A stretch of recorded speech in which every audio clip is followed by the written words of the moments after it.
Hi, I know you've been feeling a bit stressed and overwhelmed recently. You're not alone. I've been thinking about taking a trip to the English countryside, staying in a cabin, and taking the time to heal together. I've been reading a lot about regulating emotions and bouncing back from rough patches in life, so I have some theories that I want to share with you. I think it would really do us good. What do you say?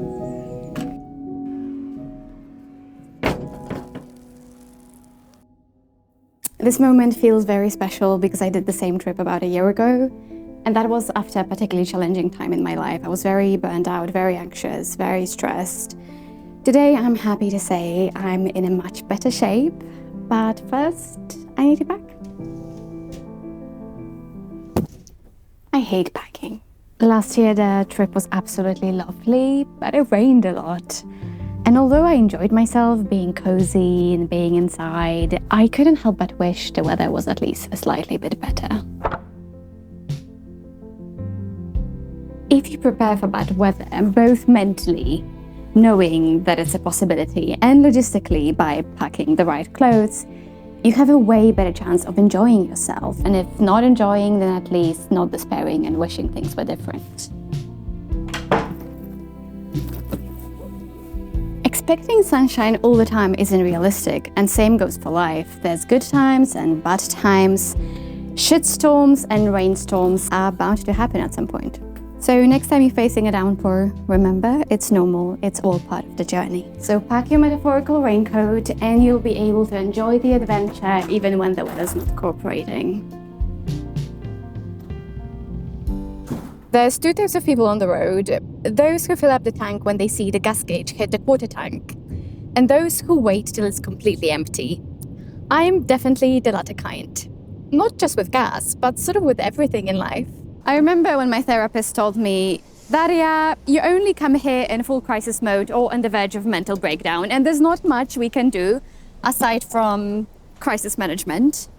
So don't make the same mistake that I did. Make self-care a regular part of your life, not just a last-minute rescue mission. This way, your life will keep running smoothly and you will avoid burnout and disasters along the way.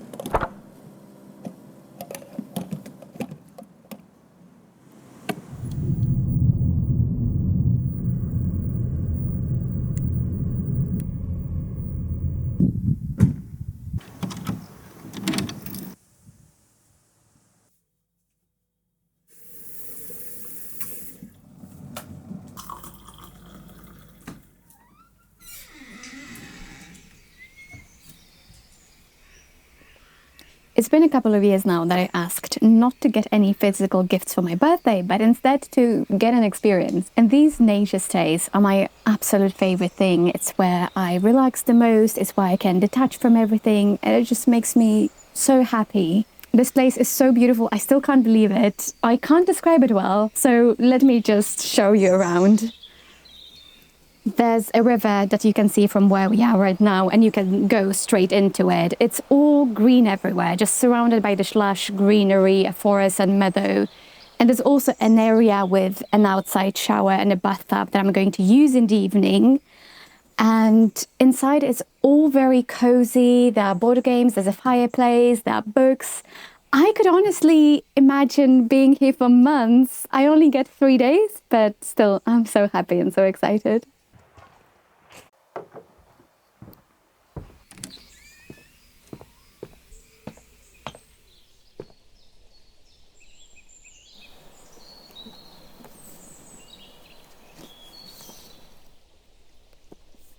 Have you ever noticed how peaceful it feels to hear the birds singing?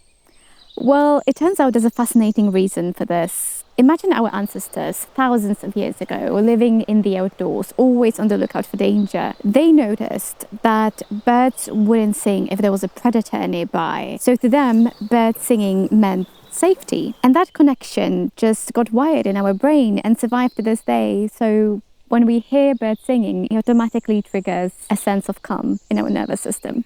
A study by California Polytechnic State University tested people who listened to birdsong recordings for like 7-10 minutes per day, and they found out those people had way better results when it comes to mental health. They experienced less anxiety and depression. My takeaway is that healing doesn't have to be complicated or expensive. And it's not just about listening to bird songs. Just being in nature with a mindful approach can lower our stress hormones and make us more happy. Come on, soft, turn the key and cooler on. This a pause for relief. Free pass, you don't even. If you choose to pay attention, the world is full of beauty. Clouds pattern in the sky, the way grass sways in the wind. Seeking beauty around you in the natural world can help you open up to the possibility of beauty and positivity in your own life.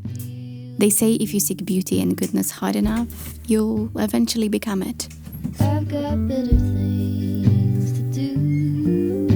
Okay, to leave a little bit undone, and be the cat in the sun. And it's raining. This time I'm actually prepared and I'm enjoying this. And speaking about rain, I have another fun fact about animals. Did you know that most species of butterflies, they can't fly when it rains because it would damage their wings? I guess they hide somewhere and rest. And it makes me think of all those times when I said yes, when I clearly should have said no. I've never realized to what extent saying no is a survival skill. No one ever taught me that. I'm still learning to find the courage to say no to things that would leave me feeling drained or overload my schedule. But we all had that one job where we know it's just not possible to say no ever. And I did have that experience too. And I feel like that was made even worse by the fact that I wasn't able to say no in my personal life. So now I'm just trying to learn to reset my boundaries wherever I can. If it's not possible to do that at work, then at least after work, I'm trying to make sure that I'm taking care of my energy levels.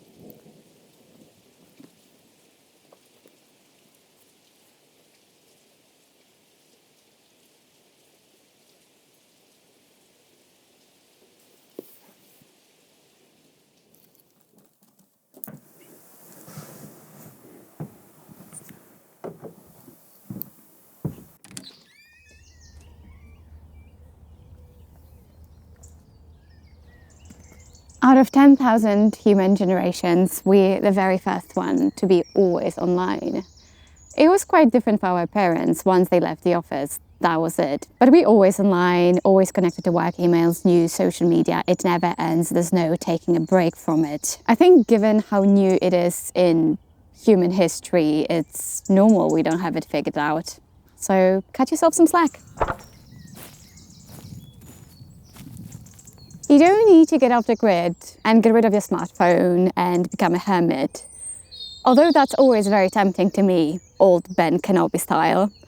But I think taking regular breaks from technology help us not be constantly overstimulated and overwhelmed. Myself, I try to take every single day at least 30 minutes without my phone. So I either go for a walk and leave my phone behind, or just go to another room and do something different without having this urge to check my phone for notifications. And I know it sounds silly, like 30 minutes, that's nothing. But let's be realistic, you're 8 hours at work, you want to make some plans with your friends, check on your family. I feel like nowadays being offline is just the biggest luxury.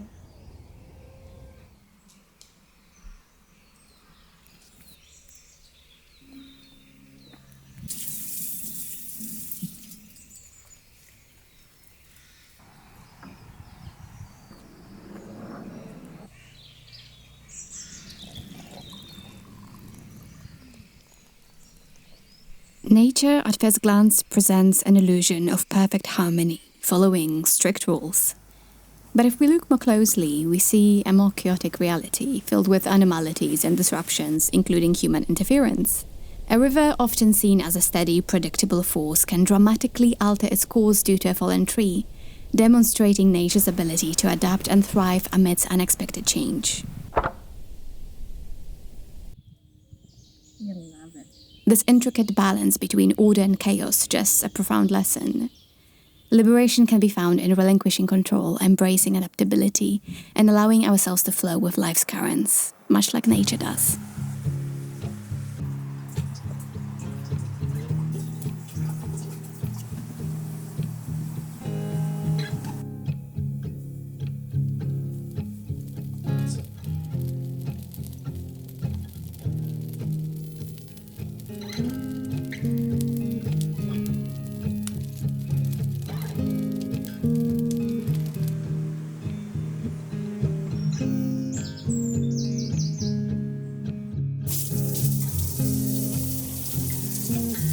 Reflecting on this entire experience of burnout and healing from it, it feels important to note that I did leave my corporate job after a long period of struggling. And that was one of the hardest things that I ever had to do. I was brought up to be a good student, a good kid, and that meant never ever giving up. And my identity was really linked to what I did for work. So quitting went against everything that I know. I read a quote somewhere, probably on Instagram, that said, "The universe will never grant you peace in something that wasn't truly meant for you." And that really spoke to me because for so long I felt like I'm this Lego piece that I'm trying to force into another block, that it doesn't match. So no matter how hard I push, it would never fit in. So quitting my corporate job did not mean that I'm worthless. It just meant that it wasn't a place for me.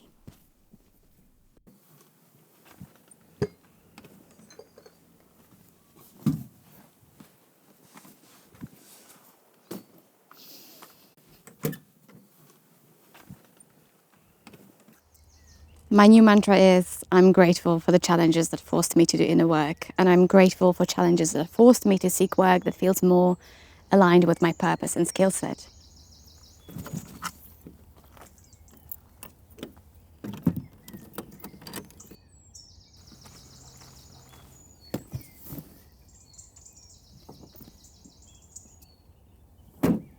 Out of the victim mode, you're at the steering wheel, you decide where you go next.